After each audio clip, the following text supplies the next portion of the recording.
We've been covering a U.S. Army base in Georgia placed on lockdown this morning. Fort Stewart Army officials now confirming that 5 soldiers were shot in an active shooter incident. Base officials say that those wounded soldiers were first treated on site and then moved to a base hospital, and now at least 2 have been transported to a civilian hospital with a higher level of care. Law enforcement say the suspect is in custody. A U.S. official identifies him as a male soldier, and there is no longer an active threat to the community, according to law enforcement officials. Who want to get right to Bob Boyce, NYPD Chief of Detectives, and Louis Martinez, our senior Pentagon reporter. And Louis, first with you, what more are we learning about what happened there this morning at Fort Stewart? Very few details other than that this was at a complex associated with the 2nd Armored Brigade Combat Team.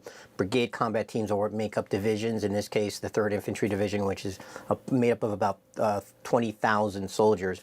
Again, when we talked about how large a facility this is, we're also talking about a large number of personnel associated with this military base. So far, what we're understanding is that there are 5 wounded soldiers. There have been no fatalities so far associated with this incident, and we know that the shooter, who was detained about a half hour after this incident began, is also a male soldier. And of course, when a situation like this happens, the entire base is placed on lockdown. That means that people stay within their office spaces, they stay within their workspaces and lock up their doors, try to maintain a low profile so that they do not become victims themselves.